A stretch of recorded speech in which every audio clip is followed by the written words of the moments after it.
Comenzamos un nuevo bloque aquí en Plan A con un nuevo tema. A muchos argentinos les llamó la atención. ¿Por qué la insistencia, tanto el gobierno anterior, el de Cristina, como el de Macri, en ocultar las cláusulas de este acuerdo llevado a cabo por YPF y Chevron para la explotación de vaca muerta? Bueno, esto llevó a que el entonces senador Giustiniani, hoy diputado provincial, insistiera, llevara el caso a la justicia y recibiera de parte de la Corte Suprema, obviamente, a favor de saber qué encerraba este contrato y de cara a la sociedad. Bueno, es lo que vamos a debatir, es lo que llevó al diputado a escribir este libro, El contrato secreto YPF-Chevron, años de investigación, es lo que estamos mostrando en pantalla, si el director me acompaña, vamos a mostrarlo aquí. Rubén, un libro escrito para desentrañar todo lo ocurrido en estos años, ¿no? Así es, Gustavo. Era fundamental que los ciudadanos conozcan lo que se le había vedado durante tanto tiempo a su conocimiento. Estamos hablando de vaca muerta, segunda reserva de gas no convencional más importante del mundo y cuarta de petróleo más importante del mundo. Por lo tanto, un contrato que ataba por 35 años al país con una multinacional como Chevron, que venía de contaminar el Ecuador, debíamos conocer. Y la verdad que es una obra maestra del terror ese contrato. Y lo vamos a conocer en detalle. Y nosotros hicimos un informe al respecto. Y con Pablo Bertinat, como ingeniero, docente de la UTN, miembro del taller ecologista, también vamos a abordar el impacto ambiental que tiene una explotación de estas características para, como se dice, gas y petróleo no convencional. ¿Qué significa esto? El informe y debatimos, ¿les parece? ¿Cómo no, Gustavo? Adelante. En 2013, Cristina Kirchner acuerda con la estadounidense Chevron y a través de un contrato con cláusulas secretas la explotación del yacimiento Vaca Muerta, un área de 295 kilómetros cuadrados ubicada en Neuquén, que es considerada una de las mayores reservas mundiales de petróleo y gas no convencionales. Este acuerdo súper secreto, que también el actual gobierno se negó a difundir, al que solo se pudo acceder por la vía judicial, dejó al descubierto a sus verdaderos actores, las garantías de rentabilidad y el inmenso daño ambiental que provoca.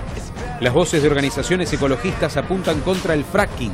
La técnica incluye fractura hidráulica, es decir, disolviendo formaciones rocosas, y para esto se utiliza gran cantidad de agua y productos químicos contaminantes. ¿Cuáles son las cláusulas secretas del contrato con Chevron? ¿Quiénes son en realidad las empresas que participan del acuerdo? ¿Qué implicaciones legales y medioambientales tienen para Argentina? Ahora en Plan A, Chevron, el contrato polémico. Bueno, las preguntas que nos hicimos dan cuenta de cuánta incertidumbre hay alrededor de esto. Y más allá de leer el libro, que es muy interesante, comencé a hacerlo, Rubén, ¿qué es lo que se escondía? ¿Por qué tanto empeño en los gobiernos para ocultar este contrato? Sí, la primera cuestión fundamental es que no se dijo la verdad de entrada. Aquí operan empresas offshores radicadas en paraísos fiscales, son las que firman este acuerdo, no lo firman YPF y Chevron. ¿Por qué? Y porque hay dos cuestiones fundamentales. Con los Panama Papers supimos que las offshore radicadas en paraísos fiscales se hacen para ocultar y para evadir impuestos. Lo curioso que en estas circunstancias se trata de una empresa como YPF que tiene mayoría estatal, que se preste a evadir impuestos resulta realmente muy llamativo. Y el fondo de la cuestión, Rubén, Chevron, ¿viene a invertir todo lo que se prometió, lo que se dijo, miles de millones de dólares? Tampoco es así, tampoco es una inversión directa de Chevron en Argentina, sino que es un préstamo con lesivas condiciones. Sale esto claramente del contrato. Este préstamo que realiza Chevron tiene una batería de garantías, se cede inmunidad soberana, tribunales de Nueva York, 2 veces chocar con la misma piedra con los fondos buitres, y el problema fundamental que hay una cuenta en Nueva York también donde va el dinero de la venta de petróleo y gas directamente esa cuenta manejada por Chevron. Y Chevron, como está estructurado a través de sociedades offshore en paraísos fiscales, en Argentina no aparece, está oculto. Quiere decir que si hay derrame ambiental, lo vamos a pagar los argentinos. Recordemos que Chevron venía de Ecuador, de haber contaminado toda la cuenca amazónica en el Ecuador, un juicio de 18.000 millones de dólares, que perdió, que todavía no pagó, y que después de eso vino a la Argentina a firmar este contrato. Ahora, ¿por qué un gobierno tan crítico del anterior también tuvo la misma postura. El gobierno de Macri, cuando asume el poder y la Oficina Anticorrupción dice no, esto tampoco debe conocerse. ¿Por qué tuvo la misma postura? Sí, la Oficina de Anticorrupción, Laura Alonso como diputada había saludado que la Corte haya fallado sobre todo a mi favor, diciendo el derecho de acceso a la información es del pueblo de la nación argentina y no del Estado, y obligó a YPF a darme contreto. Yo creo que acá compraron tanto el gobierno anterior como el presente, que con vaca muerta se salva a la Argentina. La nueva Arabia Saudita. Claro, cuando no es así, la técnica esta es muy cara, es decir, a 3.000 metros de profundidad, y hay una cuestión fundamental que deben saber todos los argentinos. Después de la audiencia pública, después del fallo de la Corte que le obligó al gobierno por el aumento de las tarifas del gas, el ministro Aranguren sacó un decreto en donde dolariza el gas a boca de pozo, el millón de BTU lo lleva de $2,67 a $7,60. ¿Qué significa el gas a boca de pozo? Es el 70% más o menos de lo que significa la tarifa que vos y yo pagamos todos los meses por el gas. O sea, una explotación que nos parece que tiene que ver con el futuro energético, impacta en la vida de todos los argentinos. Impacta y de manera muy cara. Se terminó el gas barato, el gas natural barato en Argentina. No solamente tenemos ese problema de contaminación, sino que además, desde el punto de vista comercial, se introduce a la Argentina en un camino que es absolutamente incomprensible. ¿Luli? No, y hablábamos también del impacto ambiental a largo plazo. Digo, ¿cuáles son las consecuencias para el ser humano, digo, para nuestro cuerpo? Pablo Bertinat. Bueno, la técnica del fracking es una técnica mucho más invasiva, mucho más intensiva sobre los territorios que las técnicas convencionales. Habitualmente el gas convencional se encuentra en repositorios como si fuesen vasijas dentro de la tierra. Uno hace una perforación y llega hasta el petróleo o hasta el gas. En este caso el no convencional es un gas y es un petróleo que está distribuido en la roca, y que para eso, como bien decía el informe, hay que romper la roca, hay que introducir arena, agua dulce, químicos. Fracking. Exacto. O sea, la técnica significa hacer pozos en mayor profundidad, horizontales, verticales, introducir material explosivo que estalla la roca. ¿Qué consecuencias trae todo eso, Pablo? Bueno, para la región, que creo que es inhóspita, pero hay también... No, a ver, es un concepto nuestro el de que es inhóspita. Viven muchos mapuches que ¿cercano a Vaca Muerta? Por supuesto, que viven de la explotación, en estos días hay protestas. Ganadera.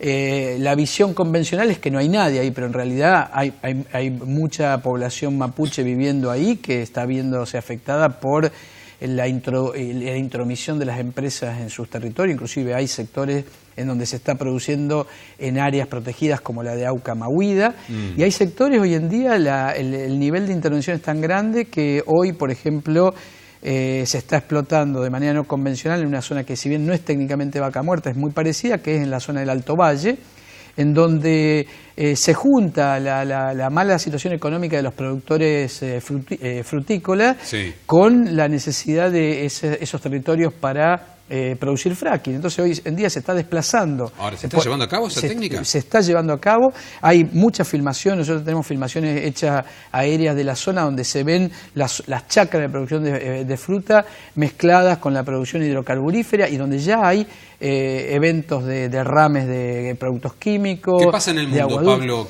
con respecto a esta técnica? ¿Qué decisión han tomado otros países? En realidad, muchos países ya la han prohibido. En muchos países en Europa, Francia la ha prohibido. Hay muchos estados en Estados Unidos que la han prohibido. El principal impulsor de esta técnica se da en Estados Unidos, es el principal productor de no convencionales en el mundo. El segundo experimento se está dando acá en nuestro país.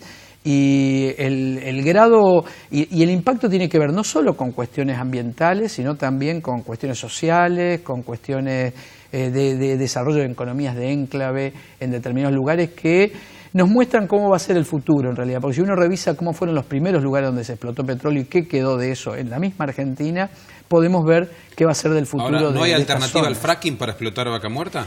Si en estos casos, Argentina todavía tiene algo de reservas convencionales, menores, pero tiene algo de reservas convencionales. Sí. Y a nosotros nos parece que lo más atinado es no explotar en estas condiciones Vaca Muerta. ¿En qué situación se encuentra Vaca Muerta hoy? ¿Hay explotación? Sí, sí, por supuesto. Sigue adelante. Una parte importante ya creciente del gas que estamos utilizando está proviniendo de ese tipo de explotación, y el nivel de intervención, porque además las características de la explotación de fracking implica que necesito mucho más perforaciones, o sea, mucho más intensificación sobre, y además mucha agua dulce. Mucha agua dulce, mucho químico. ¿De dónde arena, se extrae ese agua? Bueno, de las cuencas de las zonas se están extrayendo y se está volcando el residual también a las cuencas de la zona. Lo cual ¿Cuáles son las alternativas al fracking? Sí. Bueno, hay que pensar, vos sabés que el tema de, tenemos que pensar en cómo ir a un mundo sin petróleo en realidad, porque el problema del petróleo inclusive no es solamente los impactos que está produciendo la producción de petróleo, sino que en realidad todo el proceso de calentamiento global y de cambio de clima, que en algún momento discutimos aquí también en otros programas antiguamente, tienen que ver con el uso de petróleo. Naciones Unidas, por ejemplo, plantea que para no superar los 2 grados de sobretemperatura hacia el 2050, debiéramos dejar casi de la mitad de las reservas que hay en el mundo de petróleo bajo tierra, o sea, no explotarla y buscar otras alternativas energéticas que las hay. Ahora, para eso hace falta políticas públicas que destinen los recursos para eso. Como decía Rubén, hoy en día este sistema de producción de fracking se sostiene con dineros públicos, se sostiene con transferencia del Estado para solventar esa diferencia de precios que él planteaba para el gas en boca de pozo, que se hace, hasta hace algunos años se hacía con dinero directamente destinado por el gobierno. Hoy lo hacemos a través de las tarifas con pagos que hacemos nosotros. ¿Con las cláusulas secretas a lo mejor del contrato? No solo. Claro, no solo tiene que ver con los sistemas de promoción que ha desarrollado el gobierno argentino para impulsar eso, y que tiene que ver con, en definitiva, dineros públicos para sostener esa producción, que por supuesto beneficia justamente a las empresas que están haciendo estos contratos. Justiniano, ¿cuánto le costó llegar a la verdad, a obtener de la justicia el acuerdo para que se publique y se conozca este acuerdo? ¿Cuántas cosas tuvo que pasar? Bueno, fue una larga batalla judicial que comenzó en septiembre del 2013, cuando presenté el amparo en primera instancia, y la Corte 2 años y medio después, el 10 de noviembre del 2015, en ese fallo que debiera estudiarse en las universidades y en las facultades de Derecho, porque sienta un precedente fundamental, que el derecho de acceso a la información es del pueblo de la nación, dice la Corte. Y como senador en aquel momento... Pero te quería decir, Gustavo, que después de eso, entregaron un contrato tachado, incumpliendo el fallo de la Corte. O sea que estuve mantenían 7 meses después la reticencia para entregármelo nuevamente como correspondía el 7 de octubre del año pasado. ¿Y qué lo llevó como senador, que es cuando inicia esta tarea, a investigar? ¿Qué dudó? ¿Cómo comienza todo, Rubén? Estamos hablando de las reservas más importantes del país, estamos hablando de la energía. Yo creo que está a la vista que el secretismo le ha hecho mucho daño a la Argentina. Es la experiencia de la Argentina de los últimos años, cuando un funcionario entre 4 paredes negocia contratos multimillonarios a 35 años con posibilidad de extenderse mucho más, eso termina con sospecha de corrupción. Miremos lo que pasa en Brasil con Odebrecht, con sus contratos con Petrobras, hizo caer un gobierno. Es decir que esto debiera aleccionar para que no se repita que estos contratos que se siguen firmando ahora de manera secreta con otras empresas, lo tiene que conocer la sociedad. Alguno dirá, y Justiniano no está a favor del autoabastecimiento energético, con esto Argentina podría salir adelante, la soja quedaría como un poroto al lado de las ganancias que genera Vaca Muerta. ¿Qué le dice a esa gente que aún cree que Vaca Muerta es un buen negocio y esta explotación que ha criticado Pablo Bertinat con argumentos no es viable? Pablo fue contundente. Creo que el argumento no solamente ya pasa de un plano teórico, sino a un plano de la realidad. Uruguay, no vamos a dar el ejemplo de Alemania ni de Finlandia, que ya con energías renovables van reemplazando las energías fósiles. Uruguay ya tiene el 20% de energía eólica y energía solar. O sea que es absolutamente posible el reemplazo, el reemplazo de una matriz energética como tiene la Argentina basada en restos fósiles, que ya ocupa el 90%, a una matriz energética con energías renovables que perfectamente en Argentina, con nuestro sur la energía eólica, con nuestro norte la energía solar, es perfectamente desarrollable. ¿Y podría proveer estas energías renovables reemplazar al petróleo, digo, y no contaminar tanto el planeta, hoy que está tanto en discusión por el Acuerdo de París y demás? ¿Es posible en un país como Argentina? ¿Certifica lo que dice Giustiniani? Bueno, yo coincido en que no se trata de no buscar el autoabastecimiento, totalmente.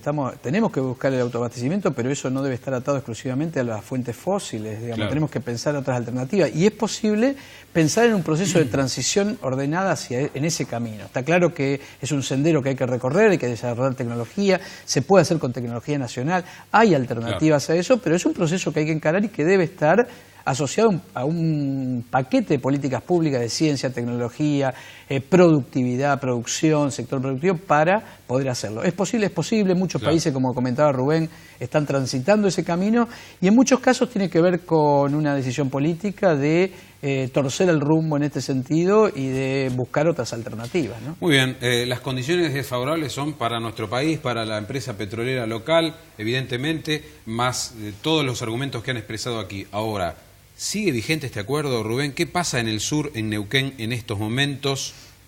¿Qué le dice la gente? Sí, el acuerdo sigue vigente. Hay una denuncia penal presentada por el doctor Moner Sanz, en donde las implicancias de este acuerdo se están sustanciando en la justicia. Yo entregué copia del contrato al juez Torres, al fiscal Dilelo, que están actuando en esta causa, porque nos parece que, como decía Pablo recién, que hay que torcer este mal camino tomado por la Argentina y agarrar un camino en donde el medio ambiente es absolutamente compatible con la producción, en la medida en que vayamos reemplazando energías que son contaminantes a energías renovables. ¿Se siente acompañado?